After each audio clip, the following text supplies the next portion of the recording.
All right. Well, thank you guys again so much for being here today. And one more time, I want to thank our partners, apologeticsbible.com, division of B&H Publishing, division of Lifeway, for underwriting part of our event today. And once again, you can see some information from them in your packets. I'll go back to that screen. And I'm going to say this again at the end, but I've had a few questions already. You should have this in your bag, just a SES brochure. If you are interested in more formal education on some of these subjects, if you go to the fold-out page, there's a little tear-off sheet right here at the end of the page. You can fill that out and turn it in to us tonight. It's no obligation to you, but it does indicate to us that you're eligible for 25% off your first 4-credit class if you're interested. And again, I'll mention that a little bit later. So I hope you've enjoyed today. I hope you've learned a thing or two and maybe even raised a new question or two that you're willing to explore and look into even more. Obviously, the problem of evil is probably the most discussed topic within the apologetics realm. Obviously, a very important topic and not an easy topic at all. Though I think the biggest difficulty is often the pastoral side of the question when people are actually in the midst of evil and suffering, experiencing it firsthand, and relating to them and comforting them through that. That's not what we're here to talk about tonight. So we're going to talk tonight about whether or not there is actual difficulty in the more logical or philosophical side of this issue. So we're here to discuss this evening, is the problem of evil good evidence against the Christian God? So I am excited to have both of these gentlemen on either side of me with us tonight. First, I'll introduce Dr. Michael Shermer. First time I've actually got to meet Dr. Shermer in person, so I'm excited that he is here. Thank you for flying in all the way from the other side of the country and joining us in our rain. So thank you for being here. Dr. Shermer is the founding publisher of Skeptic Magazine, a monthly columnist for Scientific American, and a presidential fellow at Chapman University, where he teaches Skepticism 101. He is the author of New York Times bestsellers, Why People Believe Weird Things and The Believing Brain, Why Darwin Matters, The Science of Good and Evil, and The Moral Arc. His new book is Heavens on Earth, The Scientific Search for the Afterlife, Immortality, and Utopia. You can learn more about him at michaelshermer.com. Please help me welcome Dr. Shermer. Thank you. Thank you for coming out. Thank you. To my right, your left, we have Dr. Brian Huffling. Dr. Huffling got his MA in Apologetics, Biblical Studies, and Philosophy here at SES, as well as his PhD in Philosophy of Religion. He is an Associate Professor of Philosophy and Theology here, again, at SES, and also is our Director of the PhD program. He also serves as a Reserve Chaplain in the Air Force, and his website is brianhuffling.com. Help me welcome Dr. Huffling.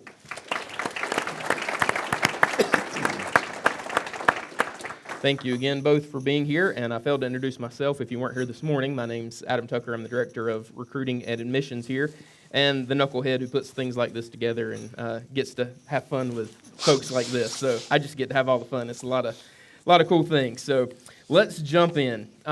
First, let's lay a little groundwork just to set the stage with maybe some areas of agreement that we may have, regardless of where your views land tonight. So believe it or not, while Dr. Shermer may hold differing views from probably the majority of us in this room, or maybe those watching online, he doesn't torture babies for fun, as far as I know. I don't think that's happened yet. He doesn't go around robbing banks, again, as far as I know, or anything like that. And I imagine we can all agree that things we consider to be evil actually happen in this world, and probably we've all experienced that firsthand, one way or another. I think we can all agree that things like slavery, school shootings, the Holocaust are evil. Cancer is horrible. And we generally want humanity to flourish, whatever that may mean. So do these things we agree are evil serve somehow to show that the Christian God does not exist? That is where we're going to dive into at the moment. And just so you guys know, this is meant to be more of a conversation. All right, so I'm not timing these guys. They don't necessarily have prepared statements. They have questions that I gave them beforehand. But this is not a formal debate. We want to have the fun and opportunity of kind of being a fly on the wall and listening to a really cool conversation take place, okay? So that's the point of this evening. So don't send me emails later if you say you gave the Christian guy 30 seconds more than you gave the atheist guy or whatever. Okay, I don't have a watch on, all right? So we're just going to have a conversation, all right? So let's jump in. So Dr. Shermer, we'll start with you as our guest.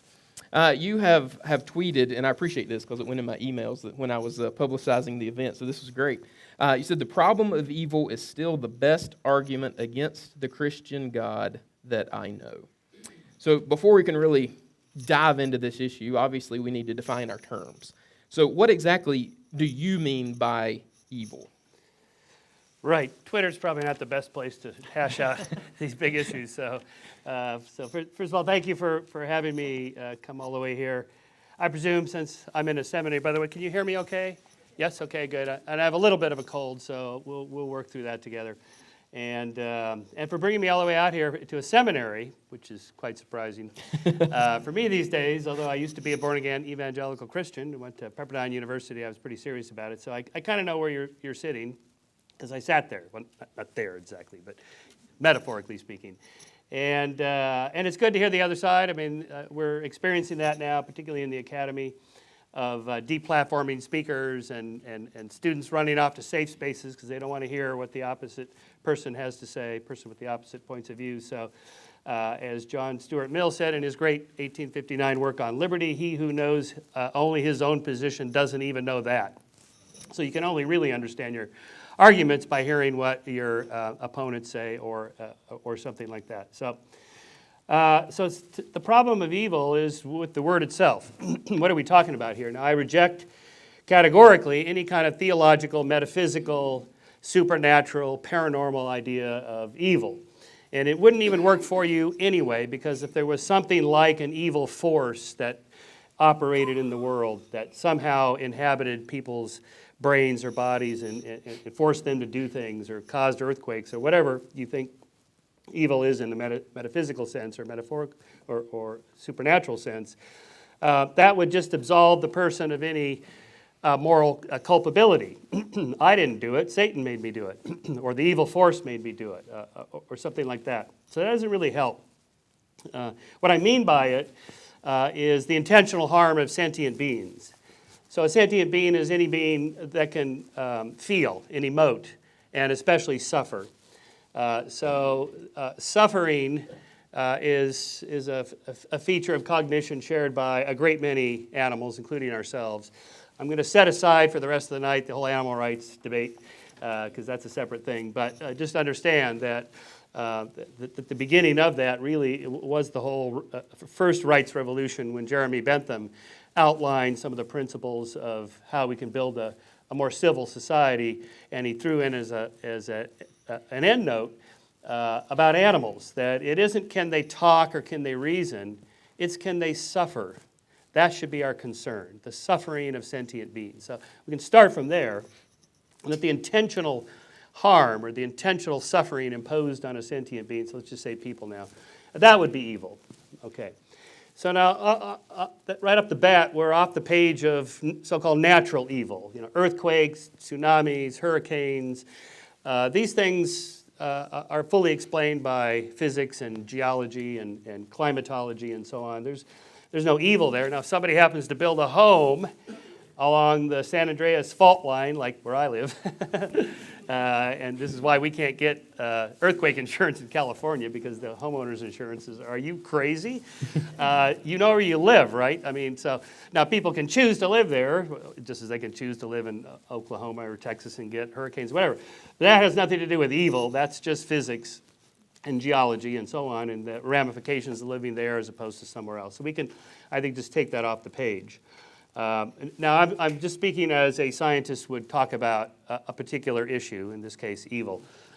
For the Christian who has a God that is allegedly all-powerful and all-knowing and all-good, we might ask, why doesn't he do something about earthquakes? I mean, we know the causes of it. You could stop the plates from shifting across each other. You could redirect the hurricane to miss Galveston or something like this. If he's all-powerful, this should be a trivial act for a deity, but for some reason he just doesn't do this. So that's kind of the question on the table for us tonight. Now, in terms of like the intentional harm that people commit, this is kind of hard to pin down because we have a lot of social science research now on violence and aggression, and we have a pretty good handle on why people aggress. So first of all, there's a certain logic to pushing back against other people, to hitting back. There's kind of a reactive aggression or reactive violence versus proactive. So proactive, it's more thought out and plotted. And reactive, it's more emotional and reactive. So if somebody punches you and you punch them back because you just have this rage circuit that gets engaged. And we hold people accountable on that spectrum according to the law, which has already been worked out fairly well.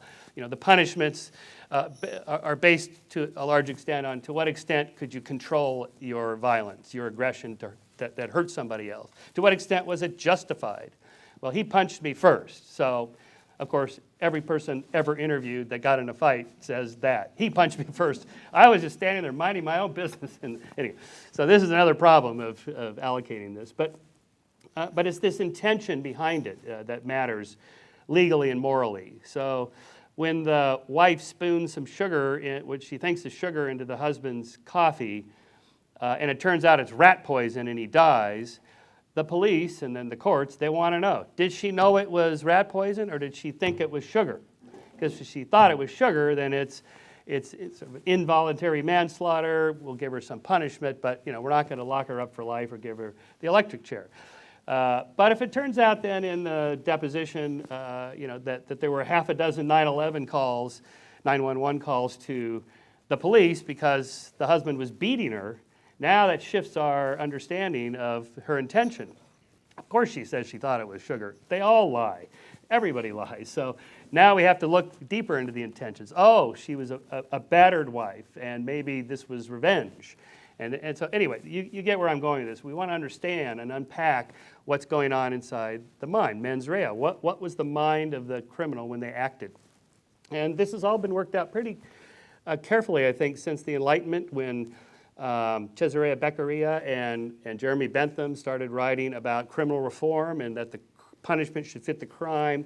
Did the person know the difference between right and wrong? If you're insane and you don't know, then we're going to have a different standard for you than somebody who does know, because then we hold them accountable to a certain extent instead of free will. Okay, so now for you guys, I'm just talking to the evangelicals here, this is a problem because why can't God intervene in all this? Now you might say, well, you know, after the fall, God gave people free will, and Adam chose the wrong. Well, it was Eve first, and then Adam. She talked him into it, and so ever since then, you know, the fall, and I know the story. Okay, so but why should innocent children suffer in tsunamis and earthquakes, or just take something specific like childhood deaths before the age of 1. The statistics are pretty stark.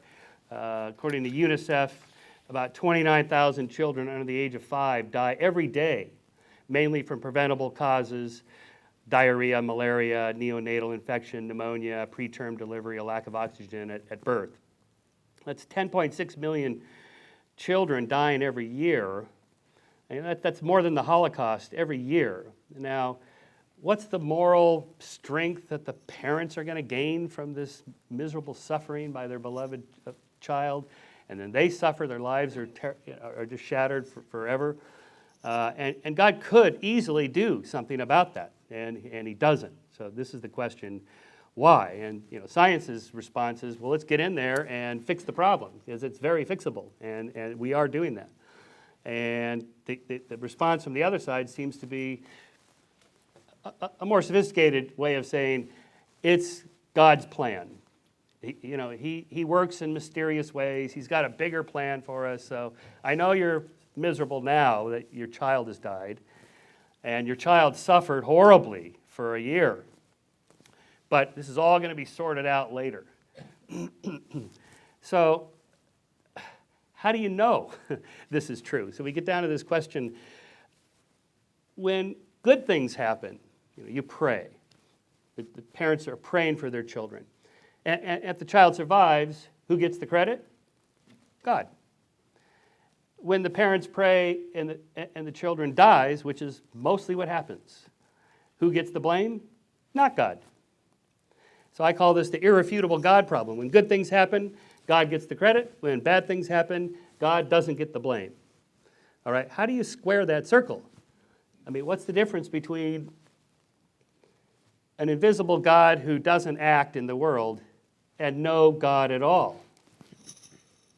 There has to be some way to test the hypothesis. Your hypothesis seems to be something like there is a God and he could act in the world and he doesn't, and we have to imagine why he's not because of this massive amount of human suffering that happens.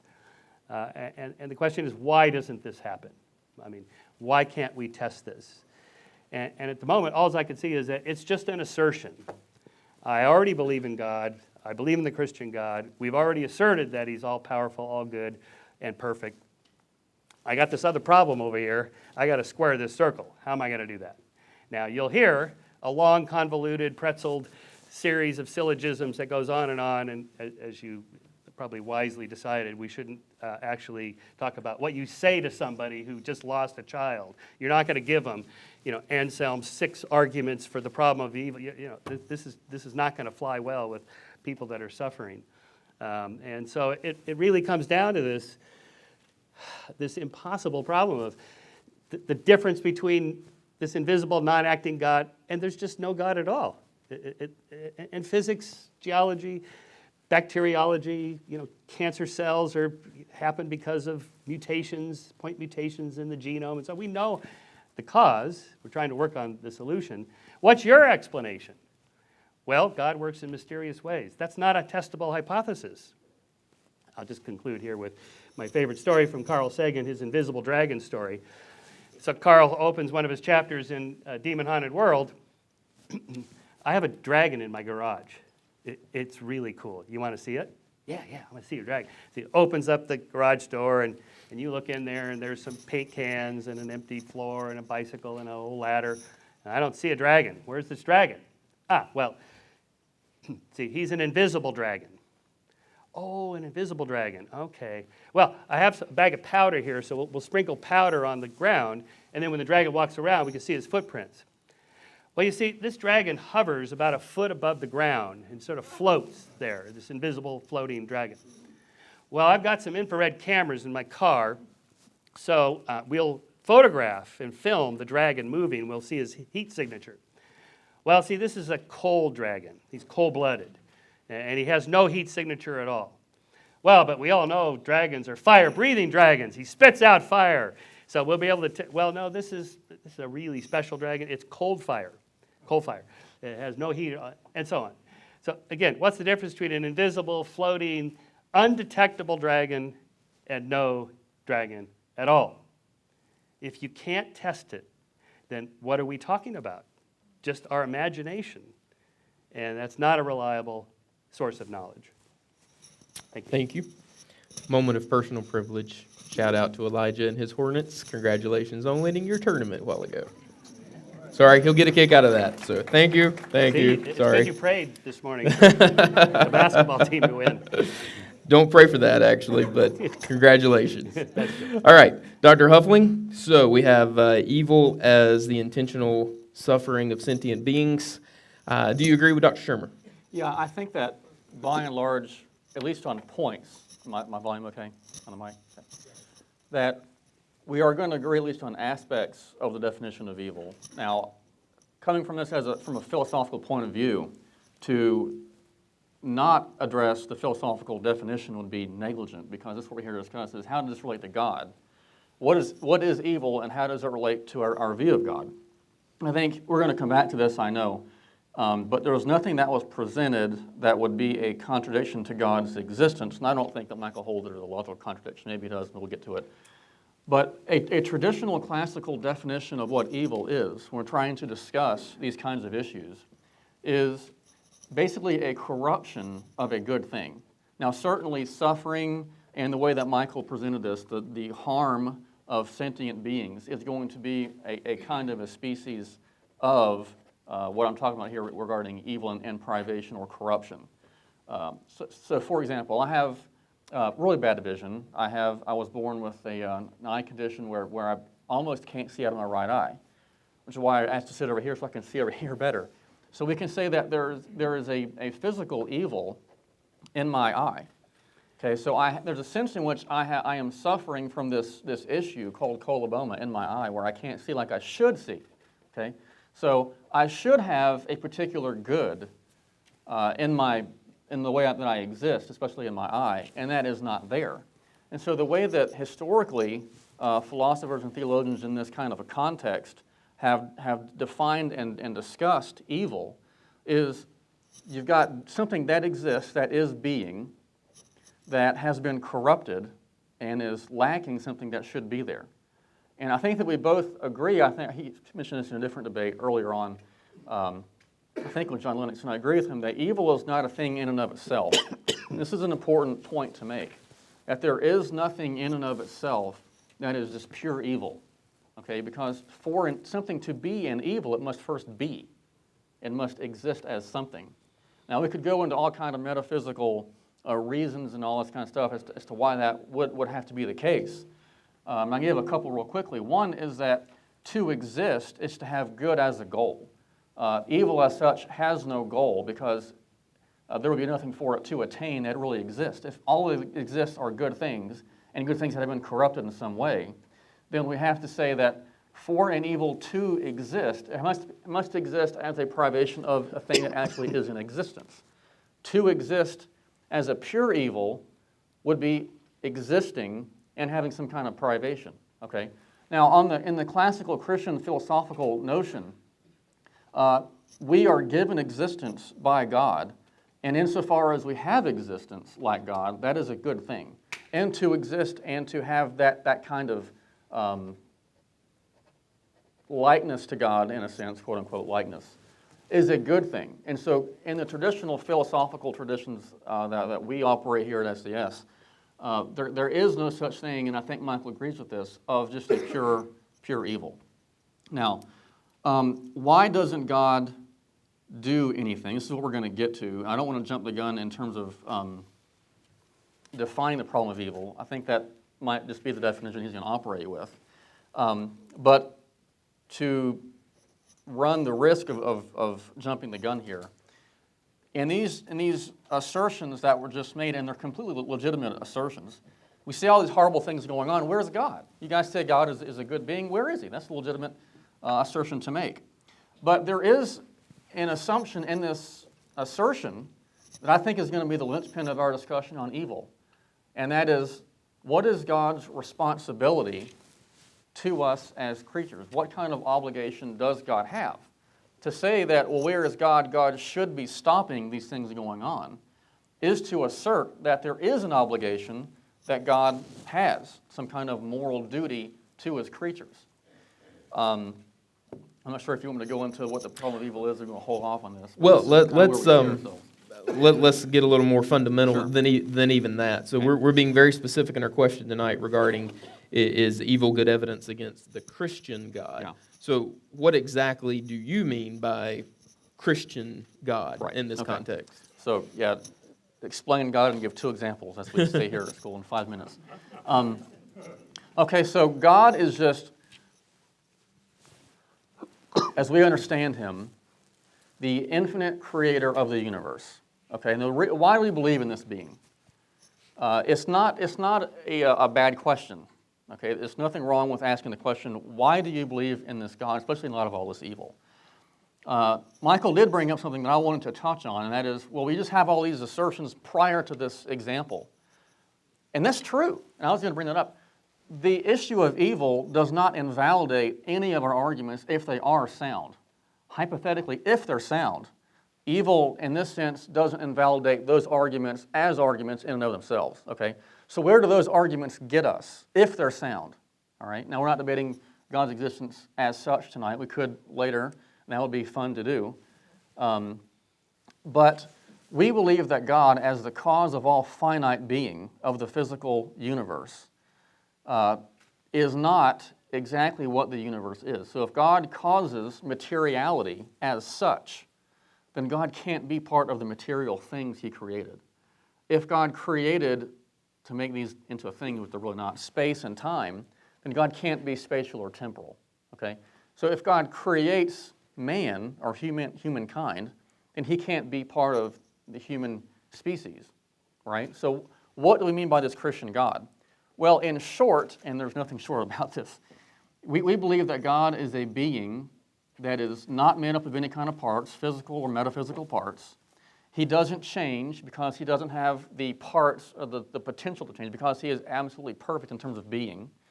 So he can't get better. He can't change in any way, shape, or form. And so we say he's simple, he doesn't have parts, he's immutable, he doesn't change.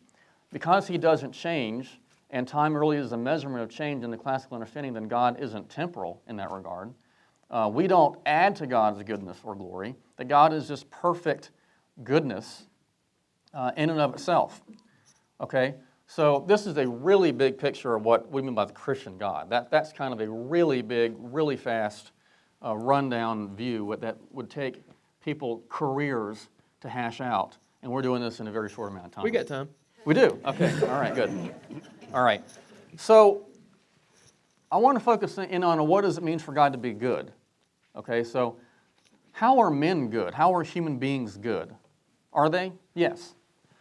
How? Well, they're good in at least 2 or 3 ways. One is they're good metaphysically, in that they have existence. Okay, existence as such is a good thing, right? Existence can be corrupted, which leads us to an evil, whether it's natural or moral. Okay? Man also can be moral. Okay? Man can live up to a standard that he has, and is to be a good man. We normally mean he's behaving well in accordance with the way in which men should behave to cause the flourishing of sentient creatures.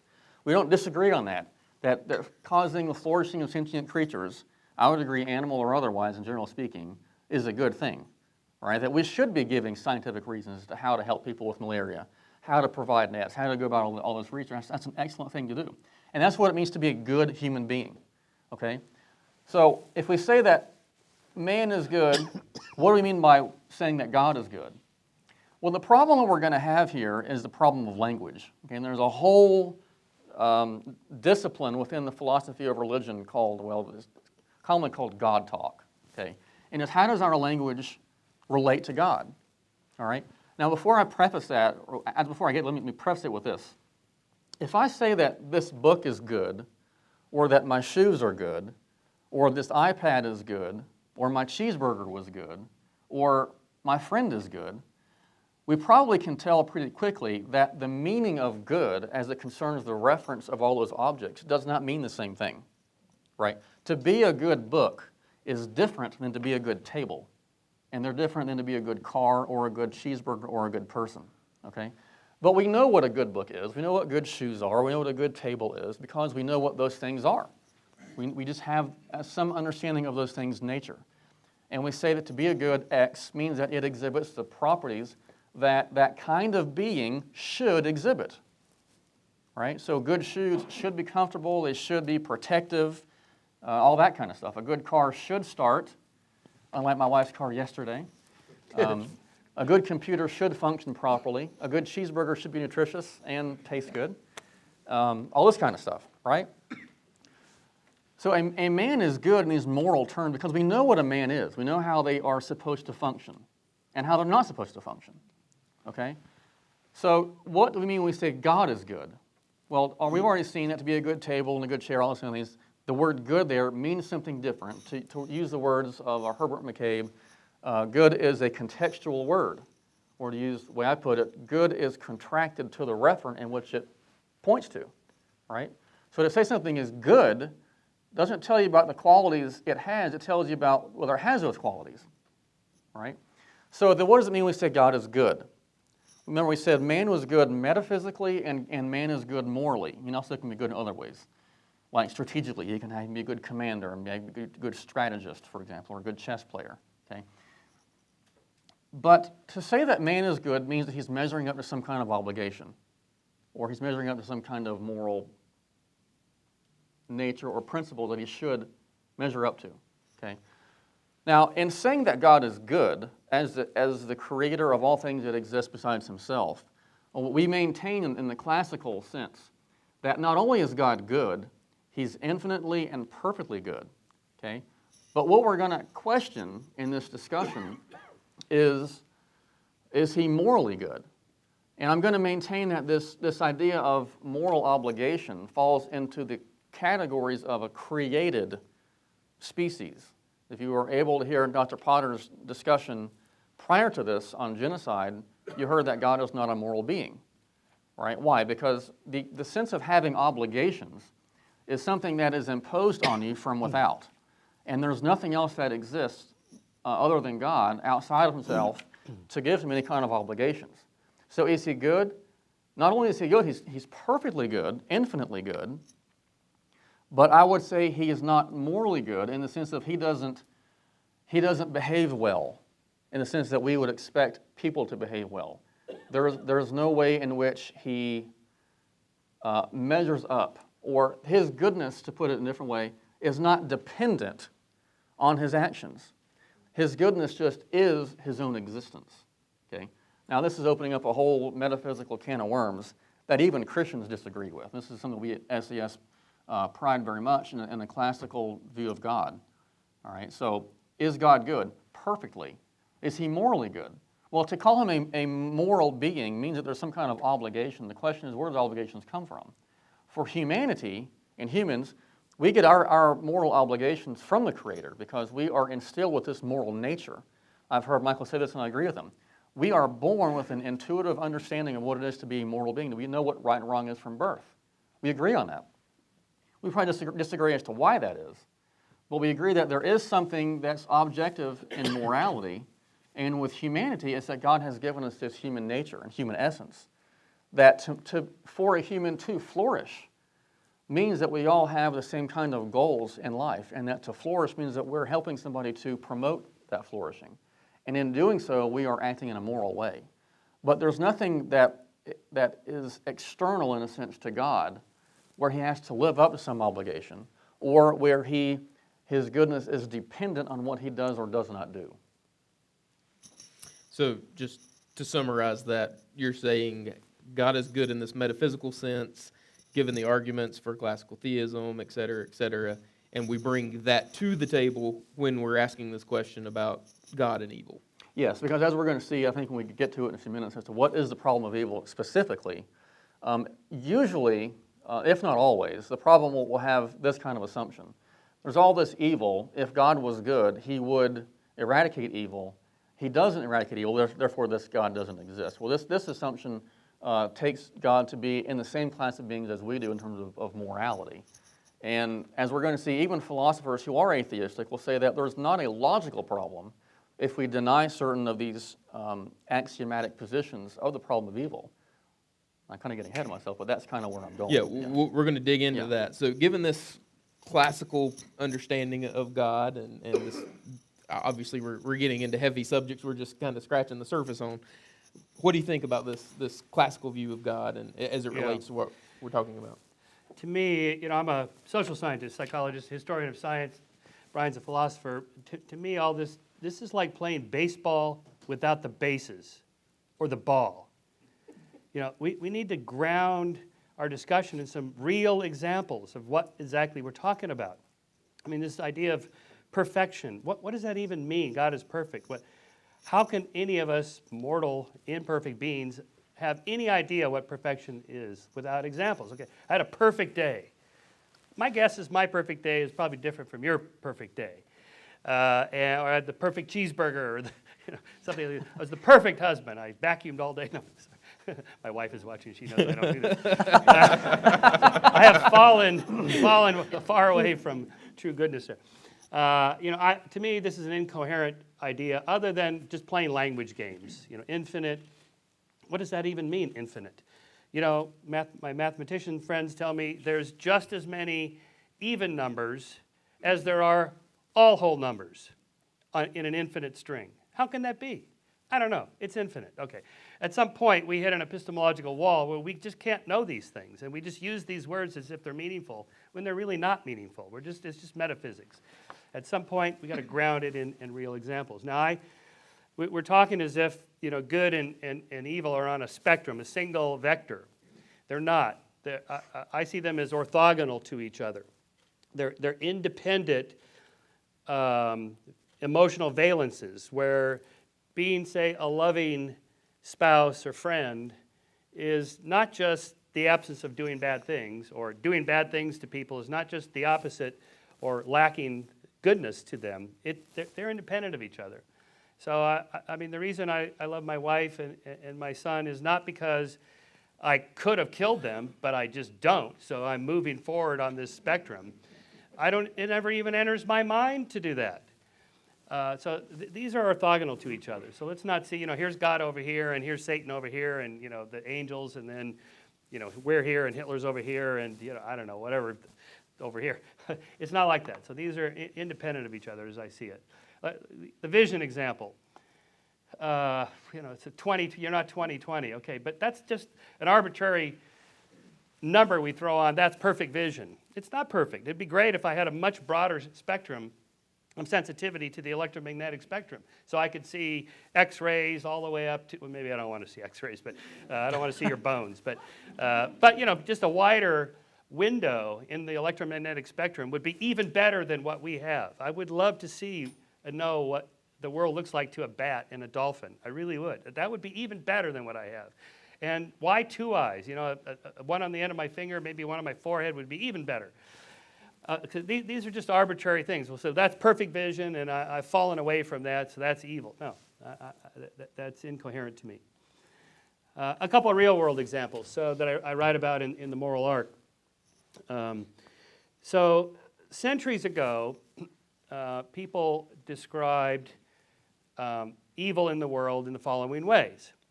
That things like floods and droughts, diseases, hurricanes, disasters, accidents, we know the cause of these things. The cause is women are cavorting with Satan at night. And they're causing these curses to, Goody Proctor's cow died, and his wife, we saw her the other night, she was with the devil, and so on. This was their theory of causality. Almost everybody believed this in Christian Europe. And if you believe that today, you're insane. Nobody believes that today. And so we've rejected old theories, old Christian theories of evil, and they've been replaced with science. Now, we've been marching along, so yes, we understand now earthquakes and hurricanes and why diseases happen and droughts and so forth. We have a pretty good handle on that, and we're now moving into the area of human evil. And there's studies on this. My friend and colleague Roy Baumeister wrote a whole book about this called Evil. He went around and interviewed serial killers in jail and other just murderers and rapists, pretty nasty people, to a man, and they're all men. They all had a reason. Boy, she deserved it because she cheated on me. This guy, he crashed my car. That guy, he cheated in cards. And so they all have reasons. So we start to realize, okay, there's something going on in their head where they have a perspective. And we got to get inside their heads and take their perspective to understand it. Why they did this. Why do people do these things? Now, I write about Charles Whitman, who was the young man who was 19 years old, Marine, who went into the University of Texas at Austin bell tower and shot 19 students after he killed his mother in the morning. And he left a note at his apartment saying, I'm going to die today because I know the police are going to shoot me. So when they do an autopsy because I really feel like there's something wrong with my brain. I'm just having these incredibly violent, evil urges bubbling up inside me. They did. And he had a tumor pressed up near his, I think it was his hypothalamus. And okay. So he had a problem. He had a medical problem. Yes, he's evil in an adjective sense that he did bad things. And another guy, Mr. Oft, we don't know his name, his orbital frontal cortex tumor he had. He was a middle-aged, 44-year-old school teacher, and one day his wife caught him doing something inappropriate with his stepdaughter, her daughter. So she turned him into child services, and he was in big trouble. So just before he's being hauled off to jail, he gets a psychiatric evaluation, and the psychiatrist immediately realizes there's something wrong with this guy. He's really off. So they scan his brain, and he's got a tumor in his orbital frontal cortex, which is the area that kind of self-control, that suppresses urges that bubble up, like violent urges. So they take the tumor out, and his urges all go away. He goes, I have no desire to do any of this kind of stuff again. 6 months later, his wife catches him with kiddie porn on his computer. Back into the brain scan, boom, the tumor's growing back. They remove the tumor, and so on. Now, he's probably not teaching again, which is good, but we don't think of him as a pedophile. Like that word pedophile is sort of associated with evil, and we just sort of throw it in that basket of evil people, lock them up. Maybe that's good because we don't have a cure for it yet, so don't let them out. But we don't think of him as evil. Once I told you that story, it's like, oh, this poor guy, he's got a medical issue. He's got a tumor in his brain, right? And then when we don't know what the tumor is, the third person I write about in the moral arc is this guy named Donta Page. Donta Page was a young African-American in Colorado student who raped and killed a college student, I think at the University of Denver. And so his defense attorney hired Adrian Raine, who's a neuroscientist that scans the brains of serial killers. And he's consistently found that that whole prefrontal cortex area that is involved in self-control was pretty much shut down, quiescent, undeveloped. These guys had no self-control. And the urges that bubble up, they just act on them. So they're just violent men. And this poor Donta Page, I say poor because you read the first section in Adrian's book about what happened to the woman, what he did to this woman. It's horrific. You hate this guy. You just, fire up old Sparky and just fry him. I mean, that's how you feel reading the story. And then you read his story. It's like, broken home, no parents, foster parents, drugs, drug addiction at an early age, dropped on his head half a dozen times, at the ER a dozen times for injuries, when he's like 7. By the time he's like 10 or 12, he's already been in jail, juvenile delinquency, theft and gangs and drugs and so on. In other words, this guy was just born in the worst possible circumstances. And you have to have some, not sympathy, but at least understanding his violence is coming from a particular place related to his brain. Now, I don't go so far as to reject all free will. I'm a compatibilist. I think we do, most of us, most of the time, are in control of our urges and our choices, so we should be held accountable. But clearly, the law makes an accounting for these kinds of people. We understand, oh, he was insane. So we have to treat him differently than we would, say, somebody else who's sane but did something bad. Okay. So you see where I'm going with this. This is like the witch theory of causality. At some point, why do you have to even add God into the formula to explain anything? There's nothing to explain. We're just understanding the causes of things. And science does that best. And as far as I could see, adding God into the equation doesn't add anything. And if anything, it causes additional problems, unless you want to say God is real and omnipotent and he's a nasty bastard and he does these things or allows them to happen. Or something. But again, how would you test that hypothesis? So Let's dig into that a little bit before we actually get to the meat. So let's keep these answers short just so we can get to the actual problem. Because it seems to me that you're actually illustrating what Dr. Huffling was talking about in regards to the eye example and stuff. So I've asked you about evil. How would you actually define good? Mm-hmm.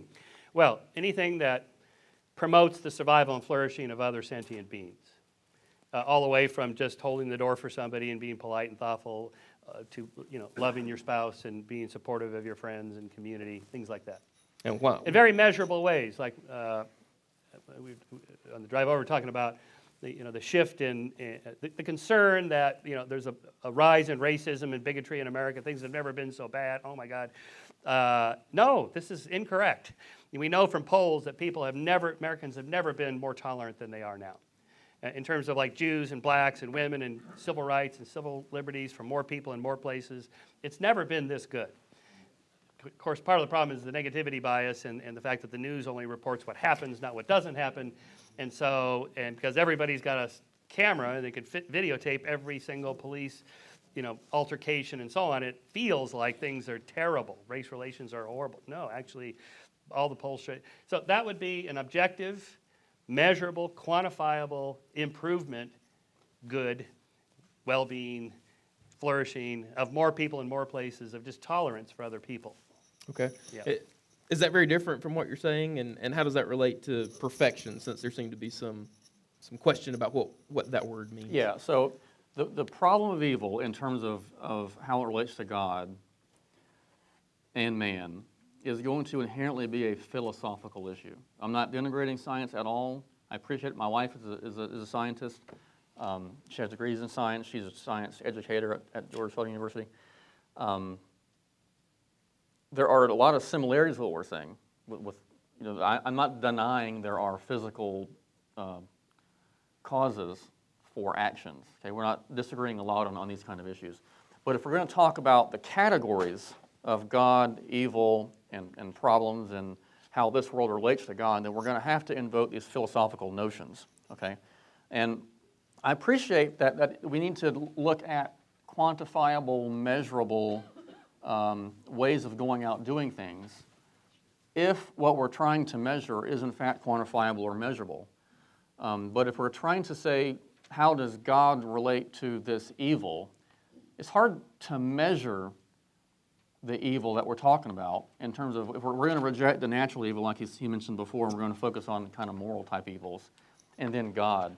God is not a thing that can be measured, and this problem isn't a thing that can be measured as a matter of principle, I don't think. In terms of perfections, we can talk about certain kind of perfections like having good vision or whatever. In the terms of perfection that I was talking about with God, it has to do with the nature of being. Because when we talk about evil, evil has to be in relation to things that exist, or there's no discussion. So when we're talking about these things, we have to have a notion of what it means to exist. Well, this just is a philosophical category. Okay, science, and there's nothing wrong with this. This is not a knock on science. Science studies the natural physical world. That's just what it is. There's nothing wrong with that. One of my favorite hobbies from when I was a kid is astronomy. I have all kinds of telescopes in my garage. I play with them when I get time, which is hardly ever. But I love it. There's nothing wrong with, say, philosophy not being able to answer natural scientific questions. But we shouldn't expect it to. We also shouldn't expect natural science to be able to answer philosophical questions. We shouldn't expect it to. There's nothing wrong with that. But these are philosophical categories. If we're going to talk about the nature of existence, what it means to exist, and how evil relates to things that exist, and how it relates to a being like God. Well, God, since he's not a being in the universe, he's not a being that can be quantified.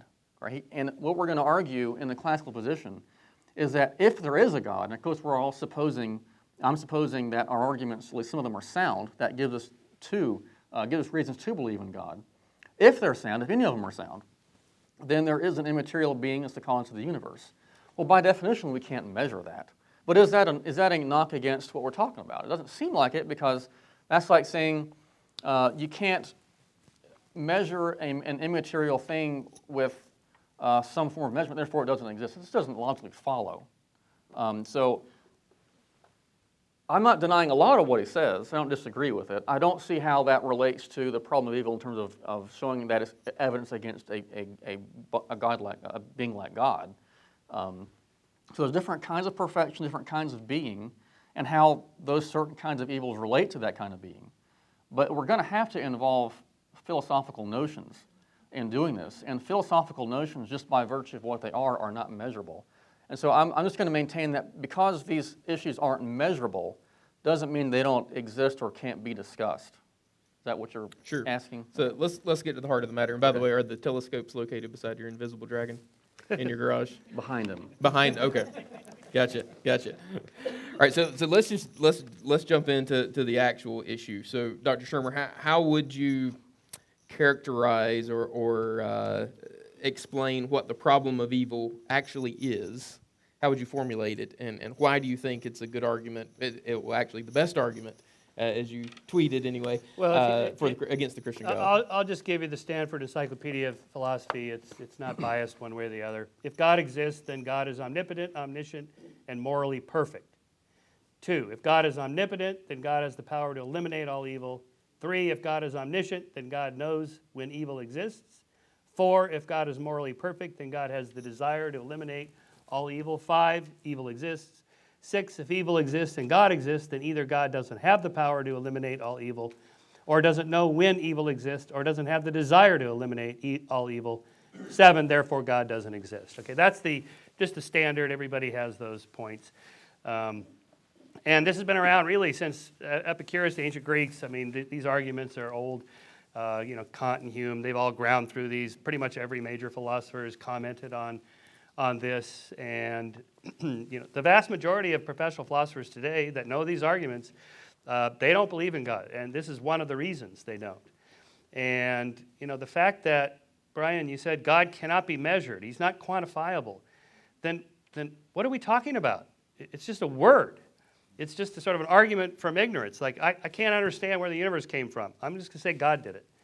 Well, you can say anything you want. You can assert anything you want without evidence, but I can dismiss your argument. The burden of proof is on you to provide some empirical evidence, not just an argument, some empirical evidence that the God exists. Okay, so people have attempted to do this. Okay, so even if God is outside of space and time and we can't measure him, if that's the claim, then my retort is, then how do you know he's there? Again, it's the invisible dragon. Well, the usual counter is, well, he acts in the world. He reaches in to stir the particles periodically. Now, intelligent design creationists think he does this periodically in the history of life to create RNA and DNA and then the eye and the bacterial flagellum or whatever their latest example is that they can't explain. And so this God of the gaps argument, where there's a gap in our understanding, that's where God reaches in to do something. Okay. Now, those arguments have all failed. No scientists accept those because there's no evidence for it. But so I'll just tell you about one study. Charles Benson, Harvard Medical School, got a big grant from the Templeton Foundation, which is a very favorable organization to funding favorable religious studies and so on. And so he does this huge prayer study. Okay, he's got 1,800 patients, and he's tracking them in terms of how religious they are, their families, how much the families pray for them or not. He's got the control group, the experimental group, the prayed for group. These are all, I think they were heart patients. And so the bottom line, which to their credit the Templeton Foundation publishes, they got no results. There was no difference between the prayed for group and the not prayed for group. Or part of this is hard to control because you can't tell a family member in the hospital with their loved one who just had a heart attack, okay, don't pray for your guy because he's in the control group. Okay. All right. So some of that's hard to control for. But the point is that there was no difference. And this goes all the way back to the 19th century when Charles Galton, Charles Darwin's cousin, Charles Galton, who's one of the founders of modern statistics, actually did a study on the royal family and their cousins and everybody related who are super prayed for. The public prays for them all the time. And then regular people that get prayed for just a minimum. And the royal family, they actually live shorter lives and less healthy lives. And so anyway, that was the first study. Okay, my point of this is, how do you know God's there? And if there's no way to measure it, and when the attempts to measure it have been done and they find no results, no statistical difference between the groups, and the God group and the non-God group, what are we talking about? And if it's just your arguments, well, I can give you 1.2 billion Muslims who believe in the same God that Christians believe in. They call it Allah, but it's the same monotheistic God. They do not accept Jesus as the Savior. They don't think Jesus was resurrected. They don't even think Jesus was crucified. All right. They are just as certain as you are that they're right. And they have arguments and philosophical, logical sequences and Holy Scripture. It's revealed, Word of God. It's absolutely true. It's unerrant. It's infallible. And right down the line, and they're just as certain as you are that you're going to hell for choosing the wrong God. And they're the ones that are going to be rewarded. And to an anthropologist from Mars that's studying the religions of the earth, what's the difference? And I could throw in a few more, 1 billion Hindus in India. By your account, just by bad luck, they happen to be born in a place where they never heard the Scripture. They're going to hell. They're not accepting Jesus. I know you send missionaries to tell them the word, but plenty of them never hear it. What kind of God would do that? Set up a system, a vision of life in which if you don't accept my son, and by the way, let me just get here's my one attempt at philosophy. Okay. All right, so let me get this straight. So God is the Father of Jesus, and Jesus is God. And so God created a perfect world, and then there was the fall, and man sinned. Now, God could forgive us for these sins, but no, he lets us continue to sin. Then he sacrifices himself, I guess, because God is Jesus. So God sacrifices himself to save us from himself. This is barking mad. This is insane. Don't believe this. This is an illogical sequence. And you have about 2.1 billion people in the world that are Christians. What about the other 4.6 billion, whatever it is now, that don't believe this? They never even heard of this Jesus person. Not to mention the roughly 90 billion people, 90 to 100 billion people that lived before there even was a Jesus. You know, what about them? And this just goes on and on. You know, I mean, whenever Yahweh gets in a foul mood that he's wont to get into in the Old Testament, you know, he just eradicates people right and left. This strikes me as far from perfection, as a vision of life and a worldview that anybody would want to follow. That seems to me to strike to the heart of this issue of good and evil. Okay, so trying to see where to proceed here. Can I respond to some of that? Yes, please. I'm not sure which part, but Okay, yes, go a for it. lot there. So the difference between the invisible dragon and what we're calling God is the difference, again, I'm having to say we're taking our arguments for granted because we're not discussing does God exist, we're saying is evil evidence against God. But our arguments, if they're sound, offer positive reasons for believing in God, whereas there's no positive reasons like footprints or destroyed things by fire in the garage for the dragon. There's no evidence or the lack of evidence for the dragon, whereas if we're right, we're saying there is actually positive evidence for the existence of God. Like what? Without devolving into a debate on the existence of God as such, we would say not only is God not needed for the equation being, I guess, the universe and what we're talking about, there wouldn't be an equation because the universe is, as we understand it and can see it through experience, which can be measured and seen directly, is that the universe is changing, it's finite, it's material, changeable, and contingent. So anything that's contingent and cannot account for its own existence would have to have its cause of existence by something else, and it can't go on forever. Okay, so I don't want to devolve it. If you want to respond to that, then we can, but this is the difference between not having any evidence for a dragon and having positive evidence for God. So then he makes the point that I completely agree with, is what do these terms like infinite and perfect mean for this kind of being? Okay, this is a huge issue and a rich issue for even Christian theists, or even people who aren't Christians who are theists, is how does our language relate to God? Okay, when we say God is perfect or infinite, what do these words mean? A lot of these words are actually negative terms. Infinite, as an example, just means not finite. Eternal means not temporal. Immaterial means not physical. All right, immutable, not changeable. Okay, because how do we have knowledge of God? Well, as he's pointed out rightly, we don't experience God with our senses. Okay, so we have to know if God exists or not based on what we see around us in the world. What is the world like?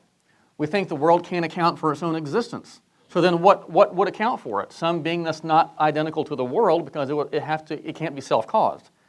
So if there's a being that's not part of the world that causes the world to exist, the world being the whole universe, and it can't be spatial, temporal, changeable, all these kind of things. It has to be necessary.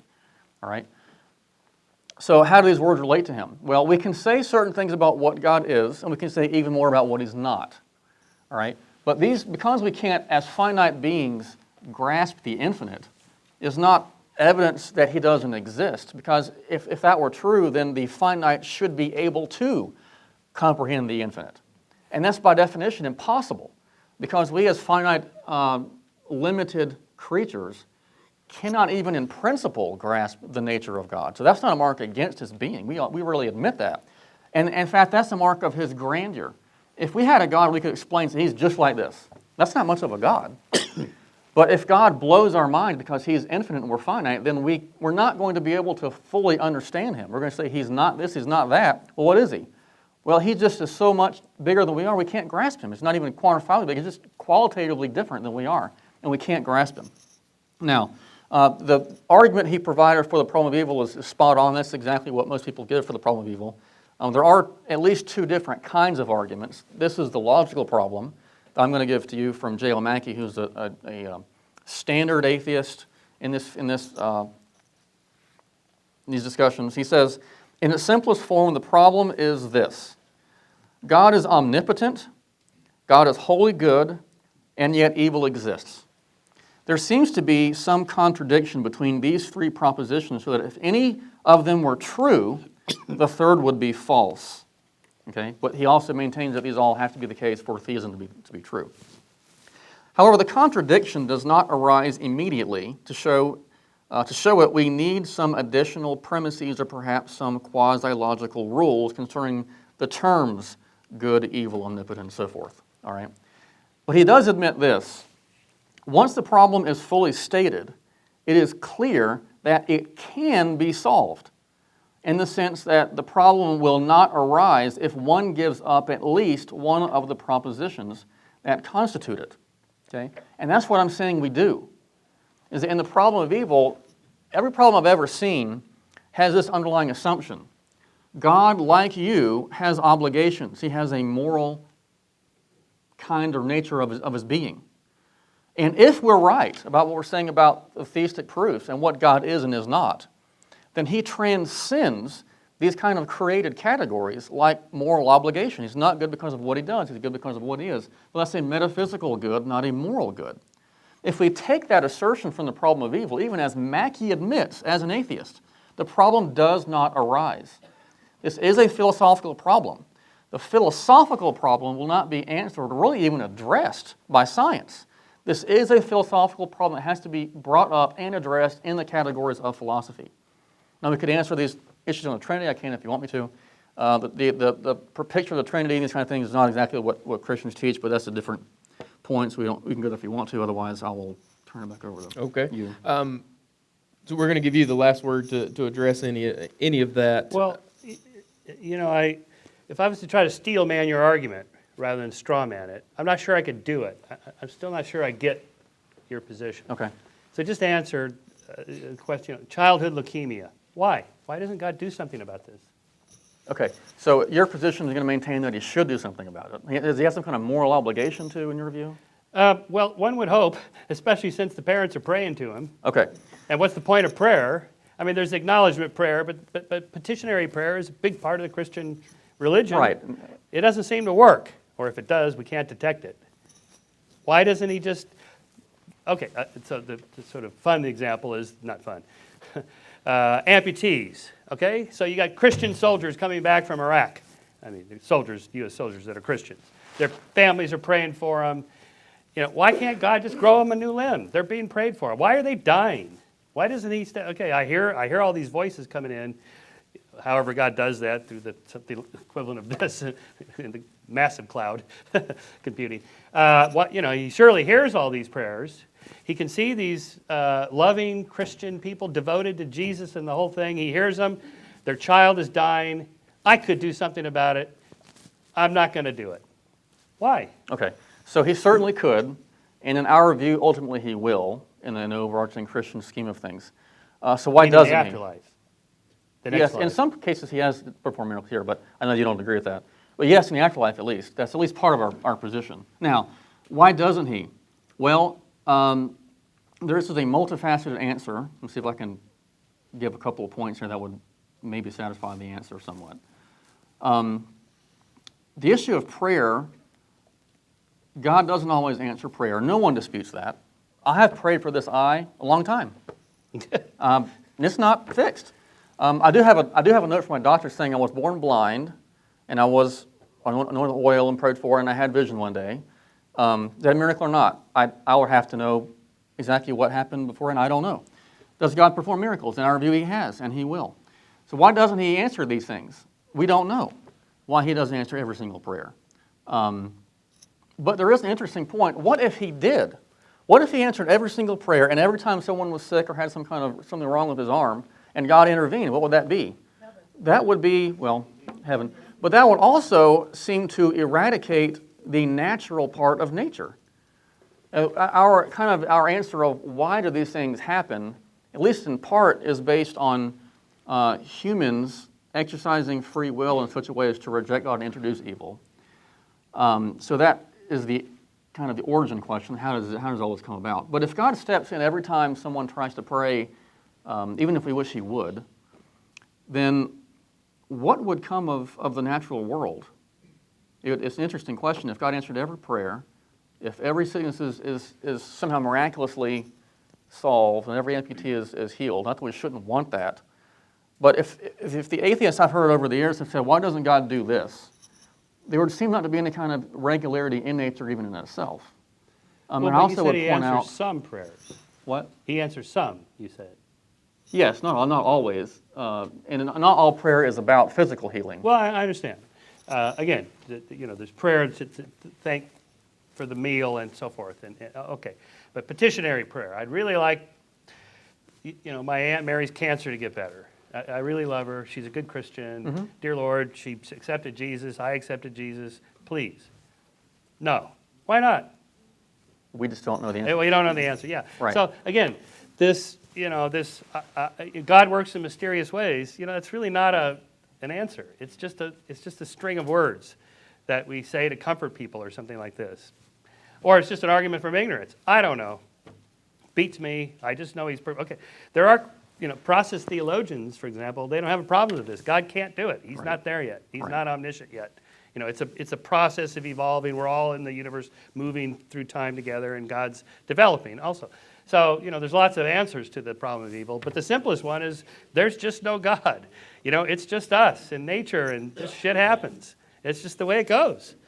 And that's why you have to make every day count. Every relationship matters deeply, because all we know is this is what we have. Now, there might be an afterlife. I might wake up and there's my friends Carl Sagan and Stephen Jay Gould and Isaac Asimov and Christopher Hitchens, and we're having a big party with whiskey, and it's all big fun in this Hitchens version of heaven. But what if it's like Hitchens described the Christian heaven as celestial North Korea, where you have this all-knowing dictator that controls everything you do? That doesn't sound very heavenly, and you just have this eternal bliss forever. That sounds boring.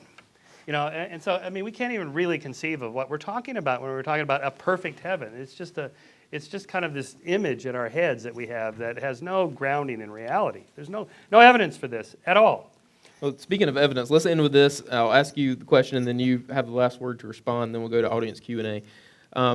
Is there a way in which this problem of evil, quote unquote, actually serves to form some type of argument, positive argument for the Christian God? It could. It's not usually given as one of the traditional theistic proofs, but if what we're saying is right about evil, and evil is a privation or some kind of corruption of a good thing, then it presupposes existence. And if the tradition that we're following in and the proofs that we're giving are sound, then evil shows that things exist, and things existing that become evil are contingent and changeable, and things that are contingent and changeable cannot have a contingent changeable cause backed forever. There's got to be some kind of stopping point for that.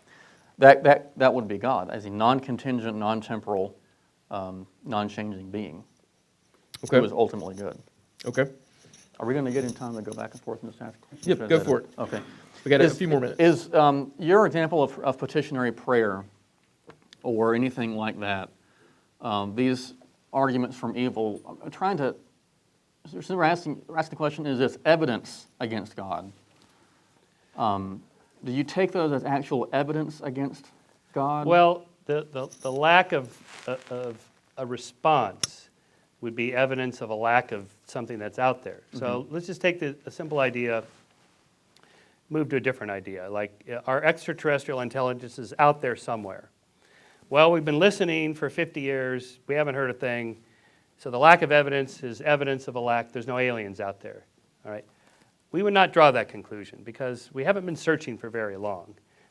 And it's a big universe. There's lots of places they could be. We haven't detected them yet. Maybe they're using some other communications technology that we can't detect, something like that. The God question is not quite like that because the assertion is made in the positive direction I assert that there is a God. And I ask, how do you know? And now, if it was the astronomer saying, I think that extraterrestrials exist, how do you know?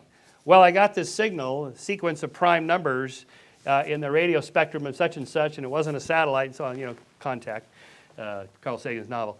That would be evidence. Okay, what have you got that's like that? Like, we ran a study with petitionary prayer, and the prayed for group did better than the non-prayed for group. That's a little piece of evidence, okay? Something like that is what I'm looking for. So do you think it follows logically that a lot of people pray, their prayers aren't answered, therefore God doesn't exist? Is that kind of what you're saying? Well, Or not it's exactly. it's not quite like that. Okay. I'm not sure I could prove God doesn't exist. If God exists, we would expect the universe to be a certain way. It isn't that way. Therefore, it's probably unlikely that this God exists. And by the way, let me add again, unfortunately for you, the creator of the universe wrote more than one book. And other people think their book is the one true book. And, on your webpage, you have here, the mission of the Southern Evangelical Seminary is to train men and women based on the inerrant and infallible written word of God. Well, which book? Because the other guys think their book is the infallible, perfect word of God. And they got it from Revelation, you got it from Revelation. We know that Revelation is not a reliable method of knowledge. You can't rely on this. We are too self-deceptive. We misperceive things. We hallucinate. We fall for illusions. All the suite of cognitive biases, motivated reasoning. I already believe this. I'm going to find all the evidence to support it and ignore all the disconfirming evidence. We all do this in our politics, our religion, our economics, our social attitudes, and so on. Everybody does this. So one of the findings of cognitive psychology in the last 25 years or so is that this idea, like, I'm just following my emotions, and I feel like this is true. This is not reliable. And you'll hear Christians say, I feel God's love. So what? You can feel all sorts of things. That doesn't mean it's true. It could be something else. It could be a little boost of serotonin or oxytocin. Oxytocin is the cuddle hormone. It's the one that gives you a little boost of affection for people. Maybe you just got that from a sandwich you ate or something, who knows. In other words, our internal states are not reliable. So, again, what we want to know is what's true. The problem is we have fallible sensory apparatus and a brain that's not wired up to find the truth. So we are constantly struggling with these big issues. And this is why moral dilemmas are never ultimately resolved. You pick any of them, immigration, abortion, whatever. I mean, the reason we kind of grind through all the different theories, divine command theory, utilitarianism, Aristotle's virtue ethics, John Rawls's just society theory, and so on. There's 6 or 7 or 8 or so of these that you can pick up in any textbook on ethics and so on. The reason they're still there is because no one of them is right.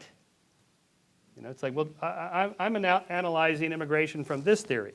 Well, that's nice. I'm analyzing from this theory. And we're going to end up with different conclusions. This is why we have a liberal democracy, and we got to have open and constant debate, because there is no final answer. And you're not going to get it from Revelation. And if you think you are, the other guys, they think they're getting it also, and they disagree with you. How can I tell which one is right? You can't. Can I ask one quick final question? Yes, and I'm biting my tongue because I'm being a impartial moderator. Good for you. Yay. So hypothetically, and this is just hypothetical purely, let's just say that there is an immaterial, eternal being that does exist that's called God. Let's just, for the sake of argument, hypothetical, okay? Could science, through empirical means, in the way that you're saying that they should be able to detect him, would they be able to detect him? If he did exist, would science be able to detect that through scientific measures? No, unless he reached into the natural world and did something that's measurable. So this is an argument I make with some atheists, that I don't think we could prove God doesn't exist in this sense, that if God is outside of space and time, and science is in the business of measuring things in space and time, how do we measure it? All right, so if you say, well, this is why I keep bringing up the petitionary prayer. Well, God periodically intervenes into the world. He reaches in to stir the particles to do something. So say you pray and the cancer goes away or into remission. What are we talking about here? He would have had to reach into the cells, rewire the genome, There's viruses that do this now. Jimmy Carter was saved. They injected a virus into his tumor in his brain, and it rewired and killed those cells and didn't kill the other cells. So we know how to do this. Why can't God do that? I mean, our genetic engineers are getting where we could do this now. Surely God could do this, and apparently He doesn't. So there could be a God outside of space and time. Maybe, yes, but if they can't measure it, then the null hypothesis is it doesn't exist until you prove otherwise. Anyway. Okay, 2 minutes, final thoughts before we go to Q&A. Okay, you have a chance afterwards to say thanks, or are we doing that now? Go for Thank it. you. Okay. I want to say thanks to Michael for coming out. A long way to come from LA. Not that you wouldn't want to get out of LA, but thanks for coming. Oh from no, LA. I live in Santa Barbara. I don't Santa want Barbara. to leave Santa Barbara. Okay. Okay, great. Very different than LA. Okay, good. Glad to hear it. But thank you for coming out a long way. I appreciate it very much, and Adam for putting this on for us, and everyone who's involved for you being here and watching remotely. The question has been, does evil count as evidence against the Christian God? And I don't think that we've heard that evil, in the sense we've been defining it, as actual evidence against God, because God could exist even if evil does exist. And I think that if we show that God does not have the categories that we have in terms of obligations to us, a lot of these assumptions for this argument go away. And one of the things that Michael had just brought up was very interesting to me. Now I forgot what I was going to say. Hopefully it'll come back to me. Oh, it was that I was right. Oh, yes. Yes. That's right. Thank you very much. He's not certain about that. He's Yeah. skeptical, yes. Okay. It's that we are dealing with philosophical categories. We both admit that science doesn't measure God in that regard. I think this is what it was. The problem, as people most oftentimes say it, is we think the universe should be run a certain way and it's not, therefore God doesn't exist. And that, at the heart, is the problem of evil. That if we were God, we would do it differently, therefore God doesn't exist. I don't want to mischaracterize anyone. That seems what the argument is saying, no matter who's saying it. And if we get rid of that assumption, then I think this so-called evidence goes away as well. And again, we're not saying that God exists because of bad things. We're not saying that God exists even because of good actions. We argue that God exists because of the contingency of the universe, and it can't explain itself, and it needs a cause to explain it. And that's, of course, the theistic proofs. And that's something we're going to argue for. And this isn't evidence against those arguments if they're sound. So thank you again. 2 minutes, final thoughts? Yeah, well, again, thanks for having me. It's kind of fun to revisit church. Well, this isn't church exactly, but I mentioned I went to Pepperdine University. I took courses in the Old Testament, the New Testament, the life of Jesus, the writings of C.S. Lewis. I've read everything C.S. Lewis wrote. And I was a born-again evangelical Christian for about 7 years. And then I lost my faith. I had a little ichthus, little Christian fish with the Greek letters, Jesus Christ, Son of God, Savior, and so on. This was the 70s. Guys wore necklaces. It was really obnoxious. Anyway, but there were several threads of why I abandoned my religious faith. Not the least of which was science. That there's an actual method to test hypotheses and see what is maybe true or not true or whatever. At least some way to get at it, measure it, test it. That mattered to me. The problem of evil was another one that this seemed very troubling to me. Not a knockdown argument that this definitely proves there's no God. I don't go that far. But also then, again, I'm a social scientist, so studying comparative world religions, comparative mythology. I went through my Joseph Campbell stage and all that. Looking at all these other world religions, talking to people that believe things differently from me, it was clear, that where you just happen to have been born, just the luck of, you're there instead of there, America instead of India or whatever, that, this would have definitely shaped, I would have believed something quite different. So what are the chances that I happen to get it right? In Southern California, in the 1970s, boom, that was it. The chances seem pretty low, given that there's no way to tell the difference between this one and this one and this one, because they all make these truth claims, none of which seem testable. So Yes, it's possible there's a deity out there, but what can we say about it if we can't measure it? Nothing. And again, so I'm comfortable just saying, I don't know. So this is the true meaning of the word agnostic. Excuse me, Huxley coined the term in 1869 just to mean it's not knowable, it's not testable. So here is, so I wrote an essay on this called Shermer's Last Law, because you shouldn't name laws after yourself. So it's the last one I did. I mentioned extraterrestrial intelligences, so I have an interest in this subject. And what if we, and also through Skeptic Magazine, we encounter the UFO people who think not only are they out there, they've come here and they're living in New Mexico as lizard people or whatever. And this would explain a lot of weirdness in California. Anyway, okay, so what would they be like? I mean, this is a serious question. What would extraterrestrials be like? Okay, first of all, they're very unlikely to be bipedal primates with some gnarly stuff on their forehead, speaking English with an Indian accent. This is the kind of thing you see in sci-fi films because they have a low budget. The aliens are not going to be primates at all. If they're And also, they're not going to be just like 10 years ahead of us technologically, like the UFO people think. Well, they landed in Roswell, and that's where we got transistors from.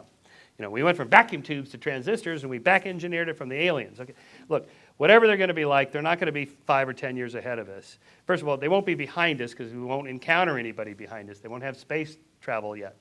So if we physically encounter them, they would have to be ahead of us. How far ahead of us? Okay, in terms of the evolutionary timescales of hundreds of millions of years, the chances of being even in the same million-year time segment is super low. So just imagine how far you could get with 1 million years of computing technology, of genetic engineering, of space travel, and so on.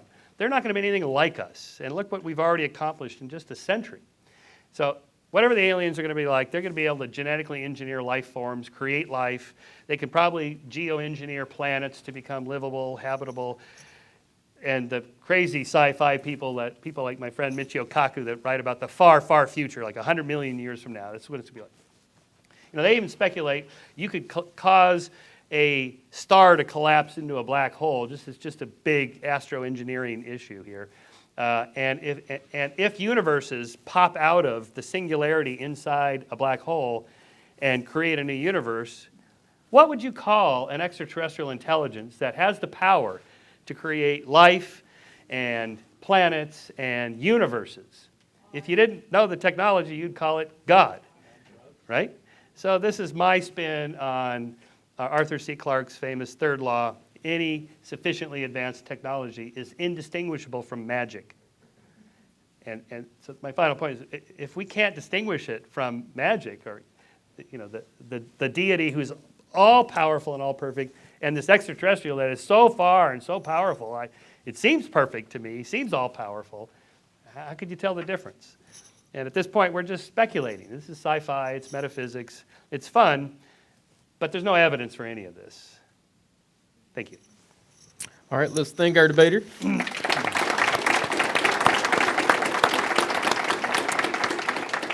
Thank you, gentlemen. If you have questions, we have a microphone set up on this side of the room. If you will come to the mic. It is not on right now, so the first person, if you just flick the little switch on, I would appreciate it. And so everyone can hear it. We can get it on the live stream. So if you have a question, please line up to the mic. Not everyone at once. Oh, they'll get rolling once they start talking. Say again? Flip it on for me, please, right on the back there. There you go. Breaker, if that's all right. A short one. Okay. So a comment, and I'll just ask you to comment back. I heard you several times conflate the Christian God with the God of Islam. And I think you probably know better. That seemed a bit disingenuous Well, I to said me. they're the same. Can I finish my Yeah, question, yeah, please? yeah. So if you really believe that, I'd challenge you to do your next debate and talk like this in Saudi Arabia. I And would if be you do, hung. wear running shoes. I'd be okay? hung. Yeah, and so would you. It's not the same God. Well, you think it's not the same God. They do. Thank you. This was my point. Okay, we're on the same page when it comes to the issue he's bringing up, right? This is a problem. But the deeper issue is, how do you know they're wrong? well, we know behaviorally they're wrong and morally they're wrong because we have standards. But they claim, well, we got our truth from Revelation. How do you refute that? You just hope the moderate Muslims go, no, you got the wrong revelation. The real revelation is you don't kill infidels. You don't throw homosexuals off of buildings. And you don't generally mutilate women. You just don't do that. It doesn't say that in the Quran.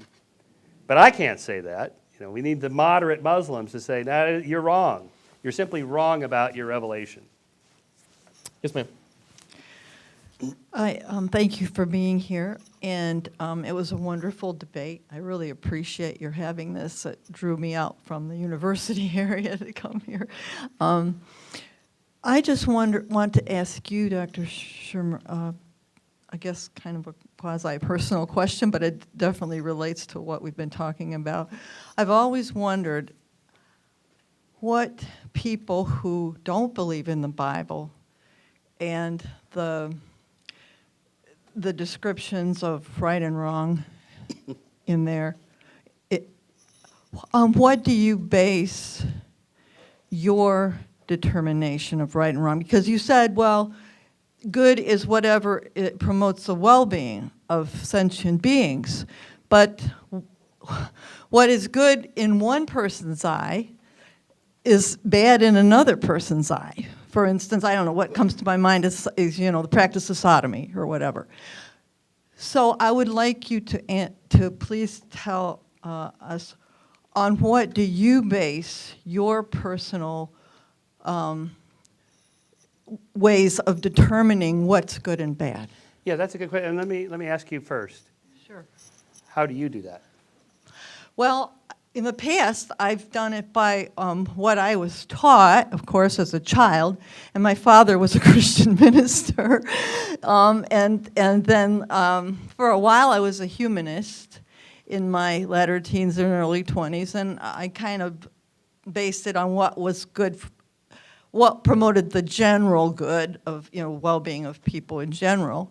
But then I embraced the belief in Christ as my Savior and Christianity and so on. And now I'm kind of, I have a lot of questions. I guess I'm tending more to be an agnostic at this moment in my life. But I've always wondered, I've always wanted to ask someone who's very intelligent, and it's nice you're very well educated, who doesn't believe in the good and bad way of living that's described in the Bible, the Ten Commandments and so on what do you base what's good and bad or right and wrong? Okay. So first, I don't think very many of you actually get your morals from the Bible. And that's a very good thing. Most of, particularly the Old Testament, is mostly rules and laws laid down by tribal warlords thousands of years ago that lived in a very different culture than we live in now. And I mean, I have a whole chapter on this in the Moral Arc. I mean, just today as the death penalty fades into history, in the Old Testament, Yahweh offers this list of actions punishable by death: blaspheming or cursing the Lord, that's Leviticus 24, worshiping another god, witchcraft and wizardry, female loss of virginity before marriage. Yeah, if any man take a wife and find her not a maid, then they shall bring out the damsel to the door of the father's house, and the men of her city shall stone her with stones that she die. Did you follow that? Yeah. You take her to bed, she's not a virgin, take her out and kill her. Okay? It just goes on and on like this. I mean, there's story after story after story. We could improve the moral system in 5 minutes by just ejecting Leviticus and Deuteronomy. Just get rid of it. And no one follows this stuff anymore. So where do I get my morals? Okay.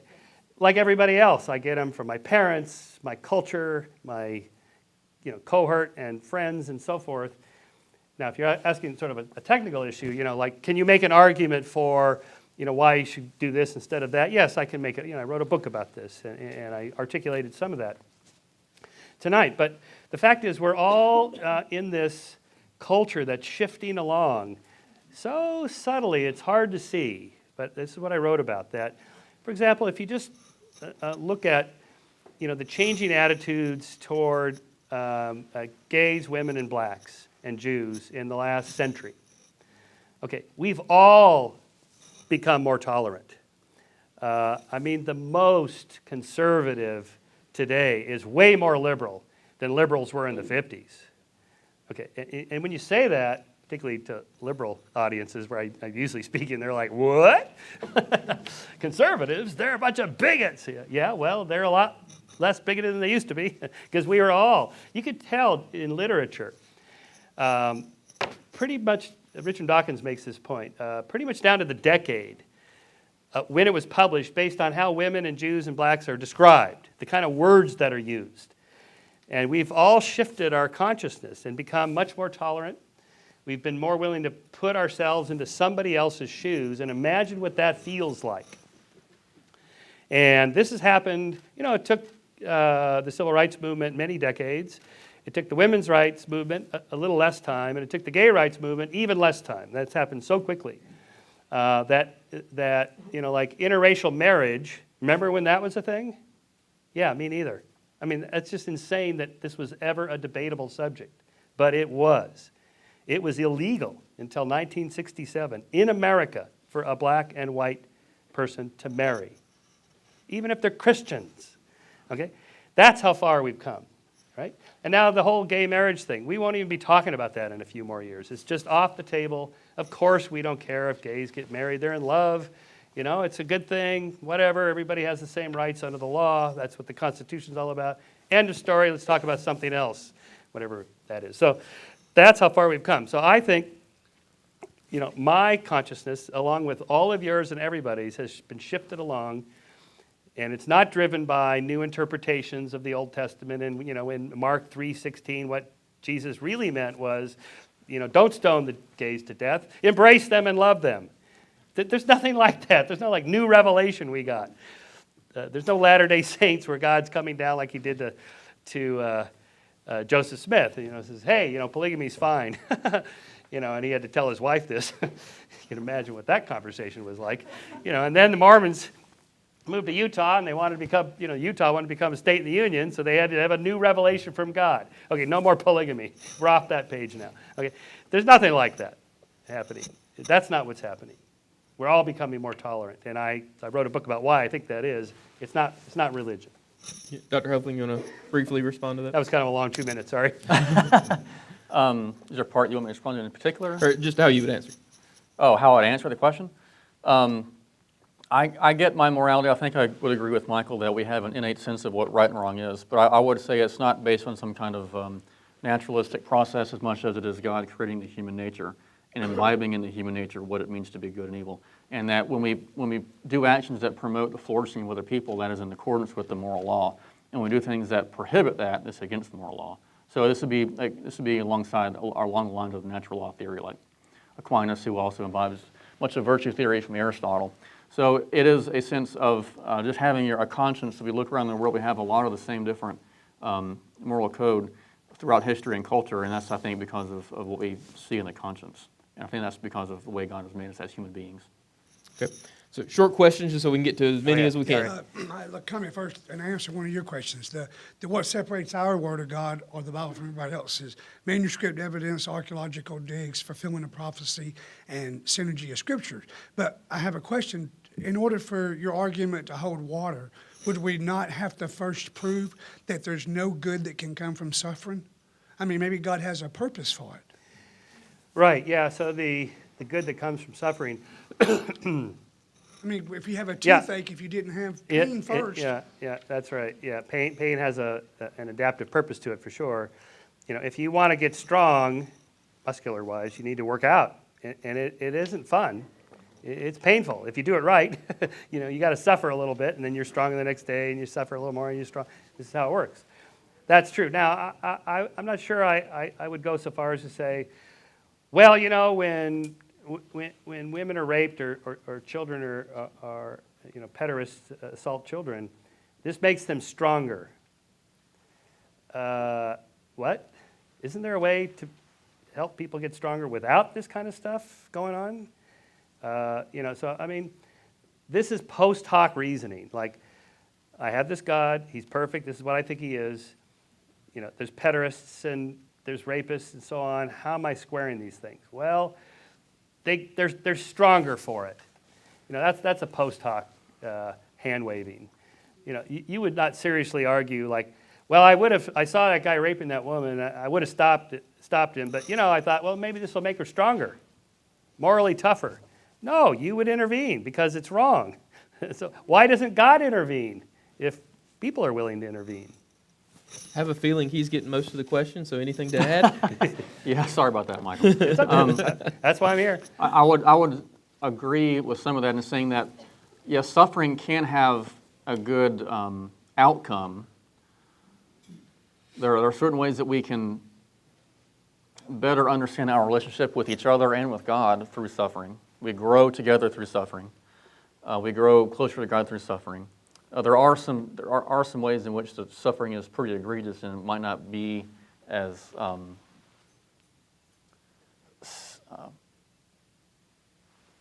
what's the word when you become I can't think of the word I want.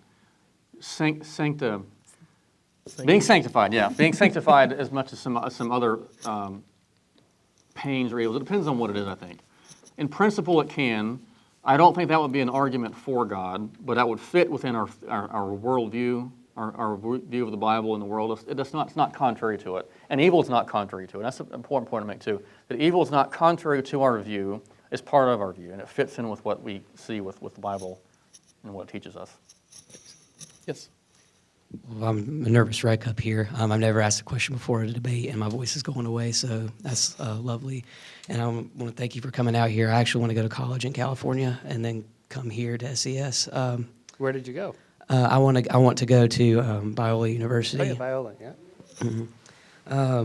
So I just want to ask you 3 quick yes or no questions, and then one that I would like for you to answer, and then you, sir.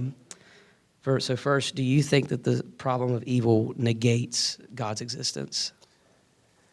It's a point against it, Okay. not by itself. Okay. Yeah. Would this question be solved for you if God were to intervene or perform a miracle of some sort?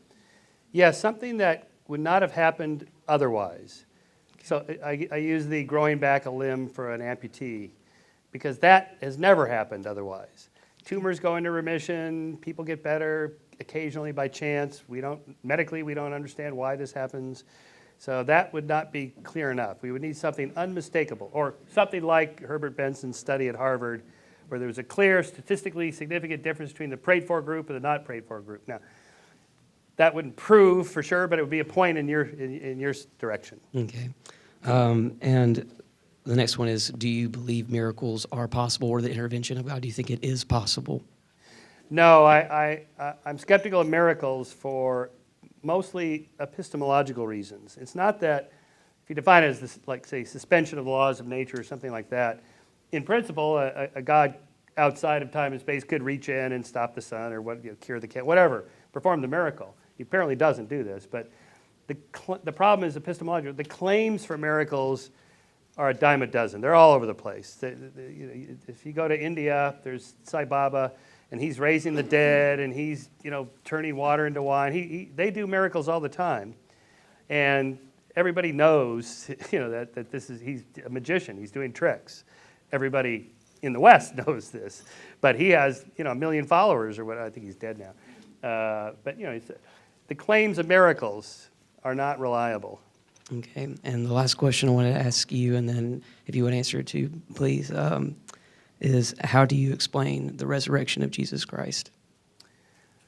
Well, I don't. I think someone named Jesus probably existed. My friend Bart Ehrman, who's a religious scholar and an atheist, thinks that's probably the case, and I follow his arguments. And he was probably crucified. Not that that's a big deal, because the Romans crucified everybody for everything. So that seems entirely possible. But the evidence for the resurrection is not nearly enough to accept it because of its extraordinary nature. So back to one of Carl Sagan's famous lines, that's kind of a motto of skepticism: extraordinary claims require extraordinary evidence. So if I make an ordinary claim, like, I saw a cat in my yard this morning, you're not going to require me to provide video evidence of this. It's not shocking. They're all over the place and so on. But if I said, I was visited by aliens last night and they abducted me into the mothership, you're going to be a little more skeptical. Like, how do you know you just didn't have a fantastic dream, Shermer? You weren't just having one of these sleep paralysis things and hallucinating and so on. I'm not going to believe you without a little more evidence. Like, did you bring back one of the widgets from the dashboard of the spaceship? Something a little more concrete. They still use transistors. Yeah, that's right, they still use transistors, yeah, from the 1950s, yeah. And the resurrection is even more than that. I mentioned the 100 billion people. This comes from a population demographer who estimated how many people have ever lived. Well, it sort of depends on when you start. So it started roughly 50,000 years ago, when the population of the Earth was maybe a few tens of thousands, maybe a couple 100,000 at most, all the way up to last week. It's about 100 billion. All right. Now, the 100 billion that have lived and died before us, not one of them has come back from the dead. Not one. Now, there's this claim that one did. Okay, that is an extraordinary claim. That's 100 billion to 1 odds, assuming Sai Baba and the other so-called miracle makers didn't really do that. So what evidence do we have for this? Next to none. How about the lives of the apostles afterward? They had, Well- to, know, they had to know whether it was true No, or not. people And commit. They weren't expecting it, and they lived the rest of their lives being tortured, in privation, being beaten, being stoned for something they knew was a lie. That's strange credulity.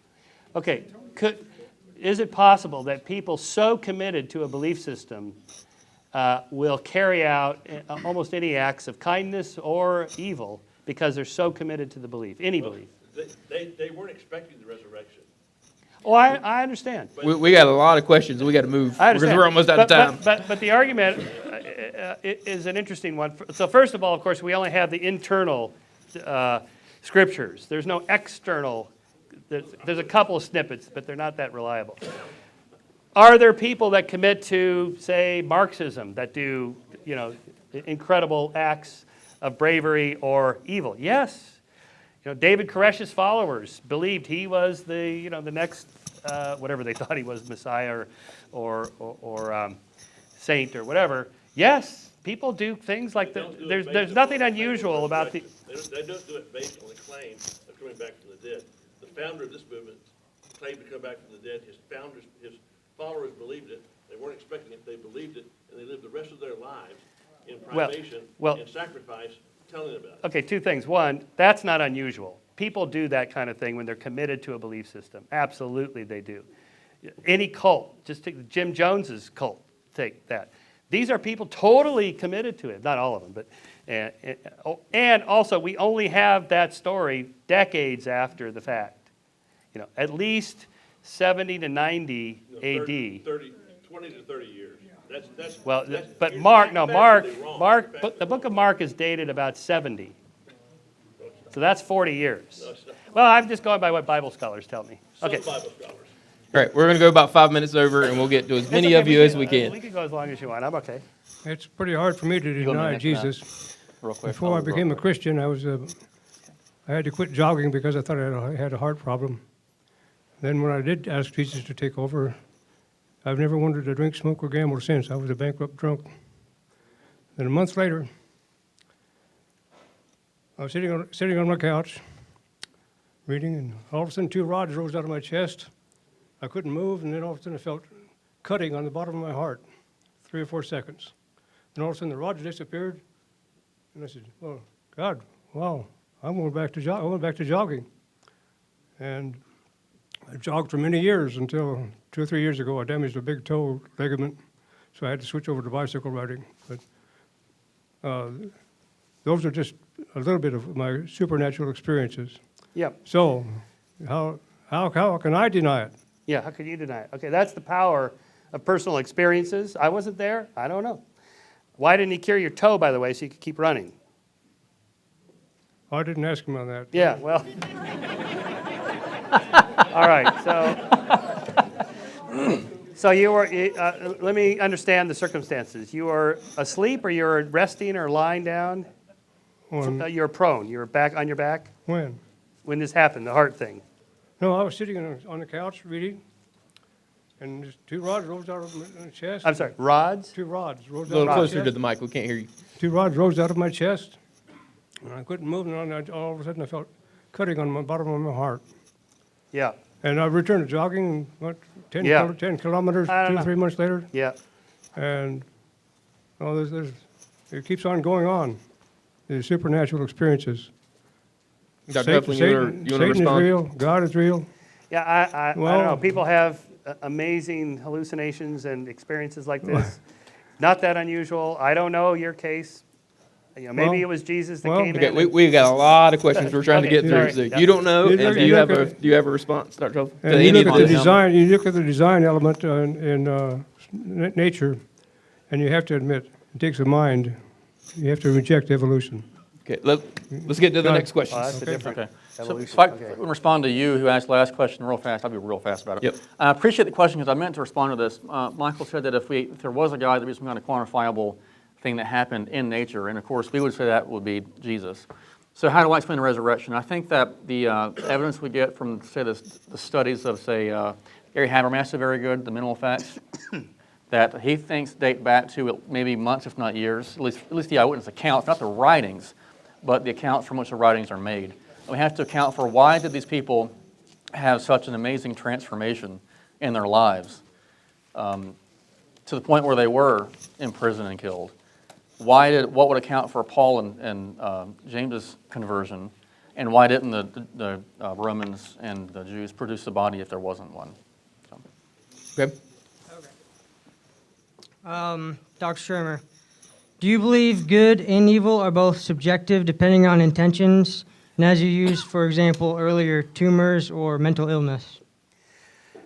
Right. So I see it more as a spectrum, as I said, and probably orthogonal spectrums that are mostly independent of each other.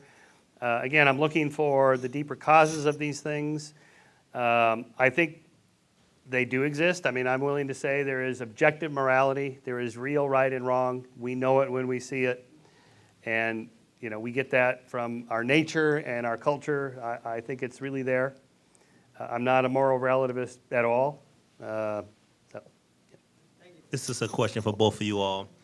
My question is this. When it comes down to evil, do both of you all believe that it has to be some type of accountability as far as justice is concerned?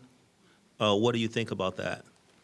Can you clarify the question? Accountability from who? Accountability from if there is a God or from other people? Or what Well, do you mean? if God exists, which Okay. I believe that God exists, but besides that, if something bad happens, something evil happens, as a Christian, you know, we pretty much know bad things happen, but we have a sense of justice and accountability, whether it be today, a year, 10 years, but that's what the main thing of being a Christian Yeah. is. I'd like to know how you feel about that and also your answer on that too, sir. You want me to go first? Okay. Well, in general, yes. It depends on what you mean. If you mean like a behavior from another person, then yes. If you mean a tree falling on somebody and killing them, then there's no justice for that, I guess. But if you mean like person-to-person actions, then yes, in general, that God does require justice in this life or the next, and that there are systems in place to account for that, like the penal system, for example, rewards and punishments in the afterlife as well. And he has made provisions to account for that, like in our view, Jesus. So is that, am I getting at your question? Yes, I mean that's pretty much what I'm asking. But as far as time, like we believe God is infinite, and the reason why most Christians, because you brought about prayer and stuff like that. Well, whether our prayers is answered today, tomorrow, if we serve an infinite God forever, that we know that someday our prayers is going to be answered, and that give us the peace and that type of hope. And I'm asking, if you don't have that, how do you, I guess, you know, for day to day, Yeah. you. Right. If there's no cosmic justice where, you know, heaven is a courtroom and all scores are settled, I understand why it feels comforting to think, well, Hitler didn't get away with it and he's going to get his comeuppance at some point. Well, there's no evidence for this, that this is actually going to happen. It's better we have the justice now. And this is why we have all worked toward a better criminal justice system for centuries, since the Enlightenment. Again, this, the punishment should fit the crime. What's the point of that? Is that we're trying to tune the kind of the matrix of motivations for people to be better people. So we need good laws, and a fair criminal justice system, and so on. I always find it interesting that conservative Christians who believe in this afterlife where the cosmic courthouse will settle all scores also are way more in favor of capital punishment. But just in case, let's fry this guy now so that justice is done now. Okay, I find that a little contradictory, but still. No, obviously I don't think there's any cosmic justice. That's why we need to work for justice now. Okay. Don't hate me, guys. We'll take these last two that were already in line publicly, and then I'm sure the gentleman will be glad to hang out afterwards for very few additional questions. Yes, ma'am. Well, I was going to first address this to you, but I'm going to address it to you first. We believe that the evidence for God giving us proof that he exists is that Jesus became a man and a God at the same time, all in one person. But there were people on earth when Jesus came who saw miracles that he did that you could call magic if you wanted. In fact, many people probably did. But the things like raising people from the dead and raising himself from the dead, were things that other people couldn't do, really, and say that was just magic or a trick. So if that was evidence of God being there, why people seeing these things, some of them saw it and believed it, and others didn't? What's the difference? From a Christian point of view, it'll be sin in the will, is that some people just did not want to believe. And for whatever reason, they have any kind of background theory in terms of soteriological reasons and sinful reasons, but at heart, it is that they just did not want to believe. And I'm flabbergasted by him being in trouble for healing somebody on the Sabbath. They're more concerned with, you did this on the Sabbath, as opposed to, you did this? What's going on? It's hardening of the heart and the will. That's going to be the bottom line. Does that answer your question? Is that Yes. satisfying? Okay. And what is your answer to that, Dr. Sherman? Well, I've sort of been answering it this whole evening. Obviously, I'm skeptical of the resurrection. I'm skeptical of miracles like that because they so often prove to be nothing. I mean, the Catholic Church itself has a position, or they had, called the Devil's Advocate, the Advocatus Diaboli, who was the person that went out to debunk all the weeping statue claims and the bleeding portraits and the Virgin Mary on the side of the building. These things pop up all the time. We track them at Skeptic, and they always have a natural explanation. Or we just don't know. Somebody probably just faked it. The Catholic Church itself thinks most of these things are BS. They're not miracles. And so they have a whole system set up in place. Like before you beatify somebody, they have to have performed, I forget what it is, like two big miracles and 3 little miracles or something. I think they've lowered the standards now because they had to rush in Pope John Paul II and Mother Teresa. So Mother Teresa got in on a miracle cure of, I think, a Parkinson's patient, or it might have been multiple sclerosis, something like that. The kind of thing that might have happened anyway, naturally. Okay, so I'm skeptical of all that stuff. So you do not want to believe. Oh, no, I've never said that. I did believe. I would change my mind again if there was compelling evidence. I've looked, I just don't see it. No, I'm not against it. Okay, thank you. Okay, final question of the evening. Sorry, my battery just died, so apologize for the blue screens of death there. So I actually have a question for Dr. Huffing for a change up here. And if you could offer You step up to the mic. If you Thanks. could offer your comments as well, Dr. Shermer, afterwards, that would be great. But my question is a lot of the premise tonight, I feel like, was kind of solidified around this inexplicable being that we can't compare against, right? But I feel like, especially when I was Christian, earlier on in my life, a lot of my Christian life has led to be in his likeness, right? So if we throw out the argument of like, if we're saying, oh, it's inexplicable, we can't assume to know a moral obligation. We can't assume that God would have a moral obligation to fix the things that Dr. Sherman was describing before. Then how is it that we are supposed to approach his likeness or walk that path to get to that likeness if we're using a system of an argument to say that because it's inexplicable and we're throwing it out in the case of a moral obligation that God may or may not have, then how can we as Christians be like, oh, well, now we need to follow in his footsteps, but that's just our opinion of what that is, and that's a comparative suggestion as to what our perception of what God is, and that we have to follow that likeness. So how can we use the both arguments to follow in his likeness, but also use the argument to say why he's not fixing things? Good question. So the answer is twofold. One is that he's given us a certain nature, right, the human nature, and he wants us to be perfect in that nature in terms of doing what we should do. So he's given us the moral law, he's given us revelation And to be able to... that's something we have to perceive as humans, though, right? Right. That's something we gather our own thoughts against. Right, this is just our behavior, what it means to be good, right? So when you say be like God, I would ask, I'm not actually asking, but I would ask, what do you mean be like God? I'm not going to say we're going to be like the divinity of God. Right, but in But his he likeness has- or whatever. What? But follow in his likeness, that's like a Well, very we can use analogical language to say God is good, holy, just, merciful, whatever, because that's the experience that we know. And we know that those are good things. And there's a sense in which God is those things. And so he wants us to, in our behavior with others, to help the flourishing of the race, to do that, to be merciful, to be loving, to be caring. And also, he's given us the example of Jesus. So we're trying to be in sanctification. It's not a matter of becoming like the deity, which we cannot do. It's a matter of becoming more like Christ. This is a theological answer, obviously. So being sanctified, being made more like God, is more of being made like Christ because he is the ultimate human, what we should be. We can't be like God in his divinity, even though our language can be used analogically to say God is just because he is just in how he deals with us in terms of he gives us what we deserve, for example, or he is merciful, or he is loving. And so we use these terms because they're what we have in our experience.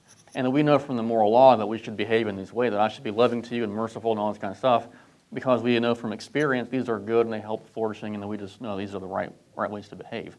Theologically, we're told to follow the laws he's given us, because he's given them to us, and because he has given himself the revelation of Jesus, who was the perfect man. When we're being sanctified, we're being made more and more like Christ. We're not being deified in a sense, even though Peter uses that word. Doesn't mean becoming like God in the sense of being divinity. It's being the way God wants us to be. Am I getting at your question? Yeah, sort of. It just feels like there seems to be a gap of like, if I'm using the same logic to I can't put God on a standard because of I can't expect him to have a moral obligation. But at the same time, I do have a standard for him that I need to follow. The standard is what he's given us in our own nature. So the standard is he has created man in a certain way. He's given us an objective human essence or nature. That is the standard. And it's exemplified in Christ, but it's given to us in our human nature and prodded along with laws he's given us. So we have a standard, but it's a standard that he's given us in our own human being. Right, but can we say with 100% certainty that like yes, this is something we should absolutely do if we're using that same logic to say we can't hold into that same standard? Is what something we should do? If God can do if God is not doing the things that we expect us as humans to do, how are we also following in his likeness in that sense too? Like we can't have our cake and eat it too, right? I feel like there's this one side where it's like we are saying God is not morally obligated to do things, and that's fine. That's a great answer, in fact. But on that same side, if we can't understand that to the same degree, we can't understand his moral obligation, we can't understand him in general, how can we then follow in that likeness? Because our being moral doesn't require us to understand God. It requires us to understand each other and our own nature. We're not good because you know the ontological source of our being, God. We're good in that we are following what we both agree on is this kind of innate intuitive conscience that we have, that if I do something, I just know what's wrong, or if I do, I know what's right based on experience. I don't have to know the being of God to know how to act in the world. I don't know if I'm getting at your question or not, but that's what I would it's sort mean. of getting it there. Okay. Yeah. Final thoughts? Nope. Alrighty. Few quick announcements, and then we'll thank these gentlemen again. If you're interested in this topic and going a whole lot deeper than we were able to do tonight, Dr. Huffling, along with Dr. Geisler, are actually teaching a Problem of Evil course coming up March 11th through the 16th here on campus and live streamed. So, like I mentioned earlier, you have a little flap in here that you can tear off if you're interested in taking that. As part of a degree or certificate or non-degree credit or whatever. You can turn that in to any of our SES folks tonight, and you're eligible for 25% off of the actual class. Explain the audit option. You can also audit. You don't get the discount. You can audit it. That's no credit is awarded to that. You're just in the class, and that's $150 just flat rate. If you're live streaming and you're interested in this, you can apply now at ses.edu and be sure to email Miana Honeycutt, one of our admissions counselors at mhoneycutt, that's HUNEYCUTT, at ses.edu. And you need to do that tonight if you're interested in this 25% discount. Also, I will mention just year-end giving because I have to do my job. If you guys like SES and want us to keep doing things like this, we can't do it without your help, and our fiscal year is coming up at the end of June. So consider us if you, again, want to see these things continue.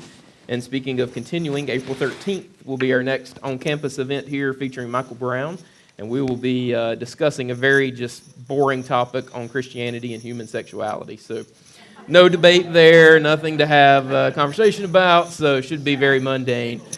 So that'll be April 13th, so you can mark your calendars for that. More information will be available. And October 11th and 12th will be our National Conference on Christian Apologetics here again in Charlotte.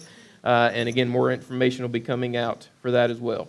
Last thing, if you signed up for our prospective student dinner, that will be over in the Education Building. You did have to pre-register for that. So if you'll make your way over there, and let's thank our debaters one more time.